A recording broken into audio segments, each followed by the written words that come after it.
What's the I have a turkey? single question. What the fuck do you know about RRR? Nothing. Other Okay. than I saw someone mention that exact Okay. lettering somewhere on my Twitter like a couple hours ago, I think. RRR is a movie, it is a film, it is a movement, it is an attitude, it is the greatest. Let me set you up. RRR is basically a 3-hour epic about a revolution against the British Raj in India circa 1920, filtered through the lens of Singham. Of course. Okay. So I just looked it up and I saw the poster and I'm like, oh, it's Singham again. Welcome to Goa Singham, except it's everything. This is the truth. This movie, dude. Oh my god. And here's the bit, right? There's a lot of movies out there. There's a lot of movies that come out and you see like Indian high spectacle, insane over the top, extreme octane action and Yeah. ridiculous CG and like dance numbers that are just like outdoing each other. And a lot of that has been like Singham represents like a peak of that, but it is not a it's not the only one. Singham's plot definitely was the peak of that. Yeah. Oh, for sure. But Singham represents though like they got the fucking the mustache, they got the muscles, they got the CG, they got the roar, they got the music, everything together into like a high moment for all of that Bollywood cinema. And RRR is just taking it to the next level, and furthermore, it is like there's a spiritual baton pass in the form of Singham himself, the actor, is in the movie Of as course he is. the parent of one of the main characters. So it's like Oh, oh, it's okay. there. Oh, okay. All All right? right. Okay. Step 1. I see where. Okay. RRR, roar. People asking what the fuck is a Singham? Type it into the fucking Google search engine, you morons. Roar, Rise, Revolt is the title of this movie, and it is about, like, to be perfectly honest, like I was gonna say like two characters that like rise up and fight, but it's like it's two superheroes. It's really what it is, Yeah. and like they're just like again the if Singham is Sparta, Hmm. okay, and there has to be the next generation that comes. You know, you have these two main characters. They're from different sides. They're from different provinces, and one of them is a super cop who's you know working for the Raj, and the other is from a tribe that comes from the forest, and you know fire and ice, quite literally, in the logo and all over every like fight scene and every moment. There is like no time wasted in this 3-hour fucking epic, and it's an epic in the correct usage of the word epic. It is like it's not just like the extreme sincerity of like the Singham like plot or the fight scenes. It is the sincerity of like the love scene, the bromance, the every aspect is just pure, you know, unfiltered. There's not even an attempt at subtext at almost any point. India likes to make video games the way Ace Combat makes flying a sorry, India likes to make movies the Movies way Ace Combat makes flying a plane. like Like it's too sincere. It's like caustic in its sincerity. the closest thing to a layer that you might unpeel here is the main characters having names that are reminiscent of like characters from gods from an old epic tale, you know. But I mean, holy shit, man! Like the pair of heroes, they established themselves by just basically like meeting up to rescue a child in danger, you know, and despite being from being basically like star-crossed origins, they come together and form the purest bond that you know it's pure because within about 45 seconds of their first like burly handshake and the Yeah. music starts playing and they're carrying each other on each other's shoulders and running through open fields and frolicking. Yeah. It's the best. You know, the Top Gun movie came out recently, but it makes me think of, and we combine with this, it's like, do you remember when your hyper masculine man would have a part in their man movie where they took their shirt off and like frolicked in the ocean with their friend slash rival? Like almost every time. Absolutely. Like Right. Rocky and fucking Apollo in the ocean. Just I like, mean, like ah, ha, ha, ha, ha. yeah, It's like it's hilarious. that energy went away and Why? RRR brings it back and it is like again like literal frolicking in a field. You know, it just like they basically show you the friendship blossom over montage and it's unbelievable, you know.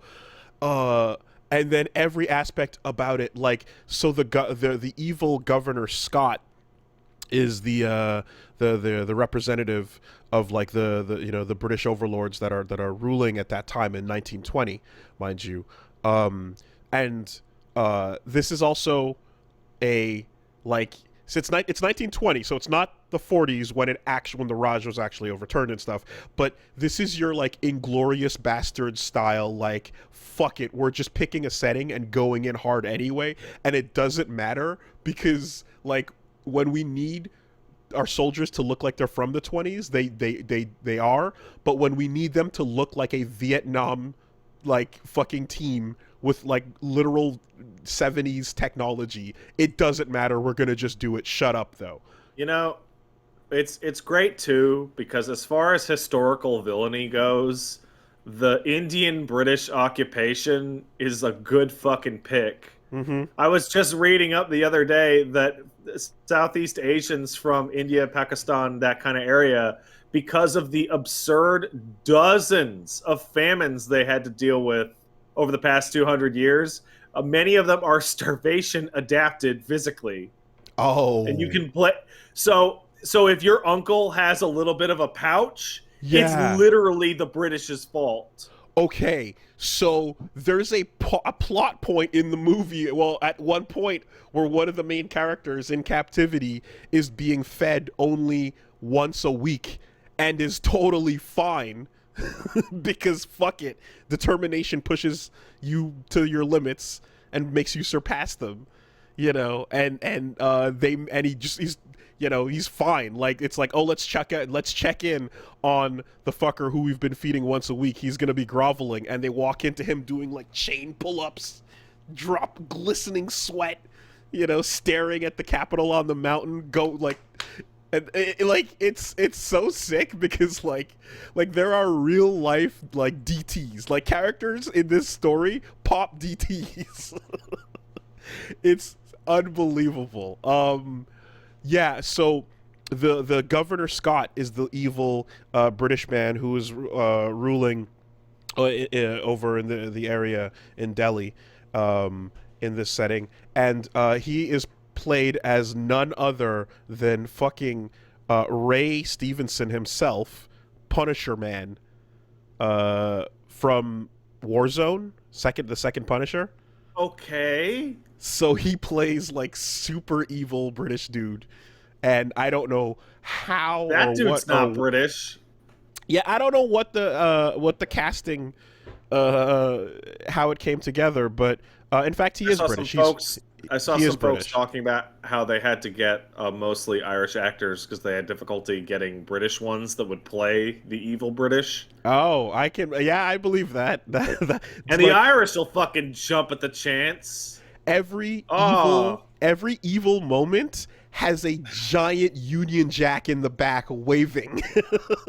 Like it's like they frame it, hey, you know. you know what's fucking awesome? Where you fucking watch like movies that came out of Hong Kong, and you've watched movies that come out of fucking India, and you watch movies that come out of this country or that country, and like the fucking British are the villains, and like 90% of any of them that take place between like before like I don't know 1945, Mm-hmm. and it's like Mm-hmm. oh wow, ooh, Yeah, sun never man. sets.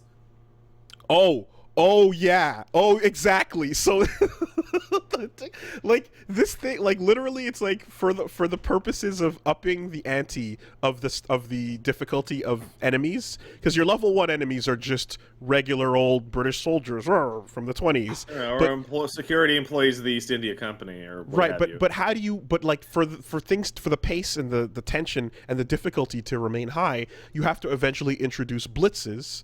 You have to Here. introduce, you know, like the Angelos, if you would. And so at that point, you just go like, we're reaching into the future and just grabbing future soldiers and then like Oh making them, yeah? you Okay. know, the opponents at this point, and it doesn't fucking matter. Um, yeah, and then oh my god, like and again, it's not just the combat, it's not just the fighting, because it is exactly as intense when you're gonna cut hard to your musical number, which you must, right? It's But it mandatory. but the mandatory musical number doesn't just have to be a musical number that is like um what's the word for when it like you leave the setting and you go into the musical realm and everyone is just in that Oh. realm and then you re-enter. I There's don't know what the way okay. I don't know how to describe that. Like if it was a single actor it'd be a soliloquy, but in terms of like a So musical transportation. well, I forget what it's called, but there's a word for that. But anyway, it's not that. It's like you can have those musical scenes be diegetic, where the world is the musical scene has to happen because we're having a dance off with the Brits. Oh, yeah, okay. Yeah, sure. You know, um, so it Because absolutely your usual Bollywood dance number is like everyone's like they didn't go to space or magic realm or whatever, but it's primarily metaphorical. exactly, and like no, we can make it count in the story and make it make sense. As with honestly most of the songs, like every time it cuts to the music, which it's gonna do, like a Bollywood movie has to, it kind of it's diegetic. It mostly all occurs It's weird. realistically within the world, you know? Um incredible. So fucking yeah, I cannot stress and recommend RRR enough. If you have any love or any enjoyment for Singham in your body, if you haven't seen Singham, then go see Singham, because that's just Singham has mandatory. Singham has an ending so insane that me and Wooly were like screaming at each other about it the whole way back to where we were like And what you need to understand about like that style of the style of justice depicted, right, in India in these stories, that is not exclusive to Singham or any, like that is a no. culturally understood approach to evil. And RRR continues the tradition and pulls no punches. Make no mistake, you know. You know, The the I would love to see a bunch of Indian movies like this just like come out here as real movies. Like don't have mhm. to download it, don't have to stream it, just like just I want to see fucking this thing. I think I saw a trailer for this a few days ago. Okay, probably people have been talking. does it have a part where like a shit zillion guys are angry at a tiny little fenced in cube of the British? Yes, yes. Okay, yeah, no, I did see a little piece of this, and I'm like, this looks like that Singham shit. The Oh Dynasty yeah. Warriors scene. Yeah, that's the start. That's the establishing scene for the cop Okay. character. It's literally Okay. Dynasty Warriors moment. Yeah, absolutely. Muso for a minute. I yeah, I there's a way that films over here tend to depict heroic morality, and a lot of the time, like, well, for example, you go watch The Punisher because the Punisher is not subscribing to that, and that's kind of what's different in a And way. you're like, I'm really sick of the crackheads who hang out on my stoop. Let me just have a fantasy moment. Ooh. But the well, more like the dealers, really, but the I don't think Frank makes many he exceptions. yeah, it gets muddled at points, definitely. um or they're anyway. But My the favorite thing to talk about the Punisher is what happens in a world with no drug use or crime or theft. Does he just start blowing away grandmas who are jaywalking? well, because it's like no, because the bit is like, um did the mob wife happen to overhear something sketchy from their husband on the phone one time? Yeah. She can get it too. The Yeah, it's whole like, family. hey, like Frank gets a phone call as he's like blowing up a dealer's house. Like, Frank, they decriminalized weed just now. Mm-hmm. Mm-hmm. Um, No, I don't not know. that. No.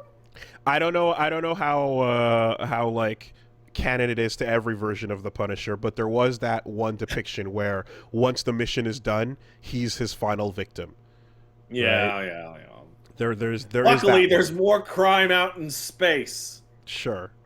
But anyway, um, the usual depiction is often like, let the villain. The most poetic ending is when the villain is shown mercy, but then they end up betraying that mercy and then accidentally get themselves killed because justice is poetic, right? Yeah.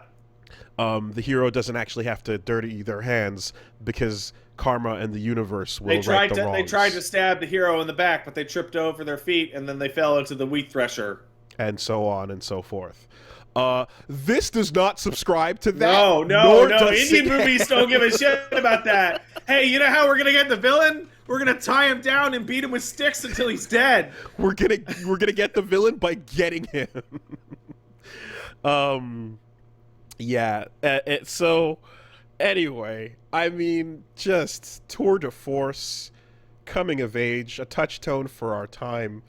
Um, it's 3 hours, but it doesn't feel like it. Admittedly, we watched it late, so some sleepiness was happening, but Yeah.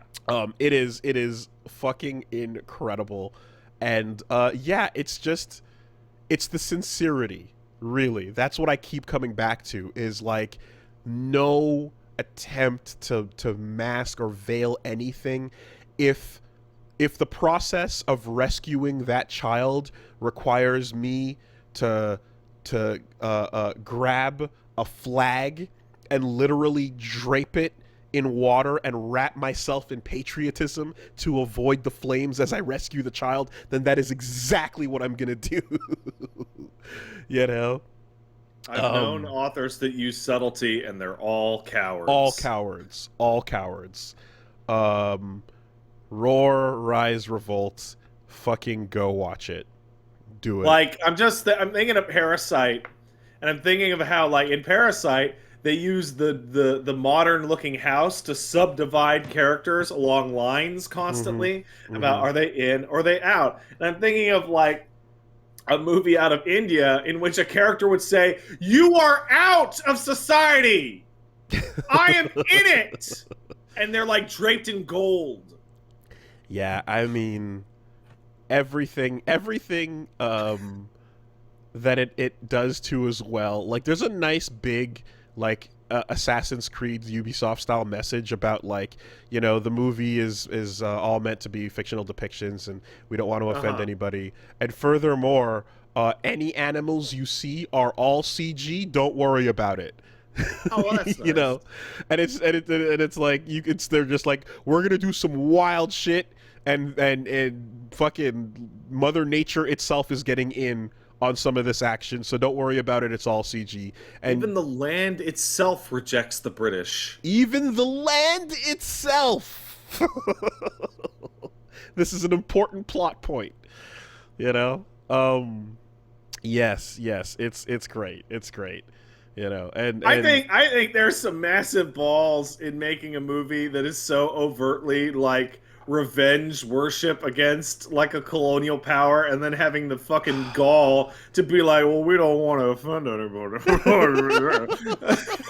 I think I think that comes more from the complex, like, different tribes and groups of India that, like, are all depicted, because it goes through multiple areas and groups Oh and such, man, and so I think yeah. it's more like about that, you know, and Well, everyone India has uniting and like going like, "Yo, these British people, they suck."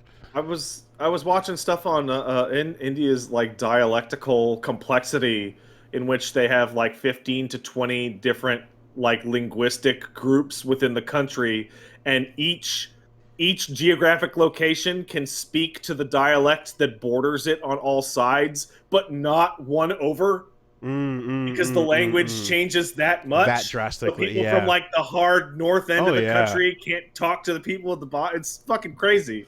Dude, you play like a billion is an like that's an unfathomable number to imagine in your head. Like things are gonna uh, That's more than five. more than six even. Um, but yeah, no. So it's a lot of that, and I mean, it really it just like yeah, your villainous action, your British actions are like peak British villainy. Um, and you know, there's even but it's even like gonna go out of its way to be like, okay, but hold on though, that nice lady over there, she's a white lady, but she's one of the good ones, so some people are nice, you know. It so happens. so you just gotta you know, keep that in mind. um but in the meantime, like, we're doing air combos, and Hmm. we're doing air sniping, and we're fucking we're doing what I like, like human kyodai gattai.